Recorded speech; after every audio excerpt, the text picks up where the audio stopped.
are you guys doing?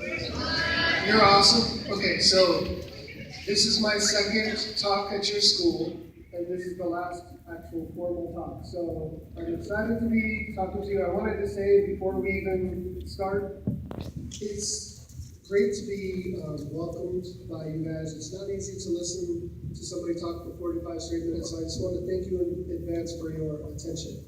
What I'm going to do today with you guys, I'm going to talk a little bit about myself, a little shorter this time period, and then I'm going to introduce you guys to my books. I'm going to tell you guys a few stories about the books and some of the things that excite me when I was writing them and kind of what they're about, where I'm coming from as a writer. But before I do that, I wanted to tell you guys a little bit about myself. So I'm from San Diego, the border.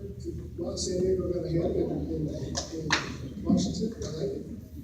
Wait, do you like the Chargers? Is that what's going on there? By the way, you guys just killed my Jets. I live in New York now, and you destroyed the Jets. Thank you for that. You're welcome.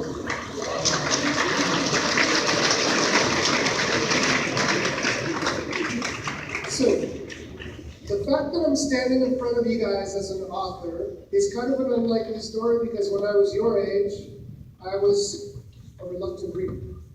A reluctant reader is somebody who doesn't read books for entertainment. It's somebody who more just kind of does what they have to do for school, goes home, and doesn't read.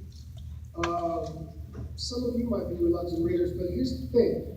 It's odd that somebody who was a reluctant reader would end up writing books. So I want to tell you guys a couple of the things that happened along the way that changed things for me.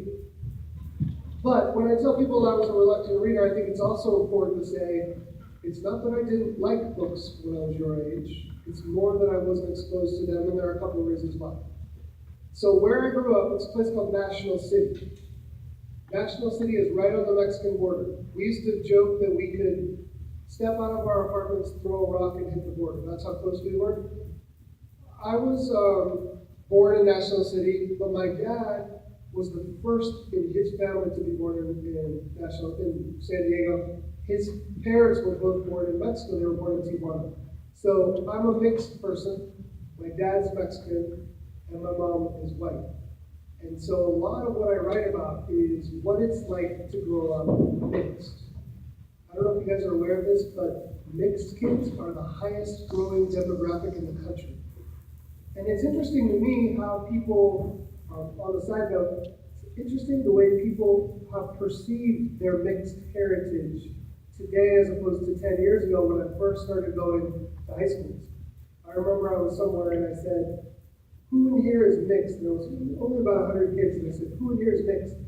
Nobody raised their hands. And I was like, some of these kids are very mixed. But nobody wanted to raise their hand. Fast forward to 2016, I was recently in Nebraska. I went to this high school in Lincoln. And I said, who in here is mixed race, like me? And all these kids raised their hands. And some of them, I was like, there's no way this kid's mixed. But we'll go with it.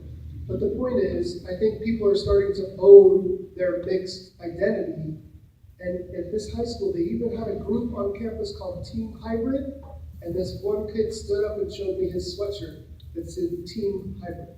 So it's very fascinating for me as a mixed person to watch the new generation of sort of mixed kids own it, and I love it. Back when I was a kid, nobody talked about it. So when I was growing up in National City, I was me and my two sisters were the only kids in our family that were mixed. Everybody else was full Mexican. And sometimes we felt like we weren't Mexican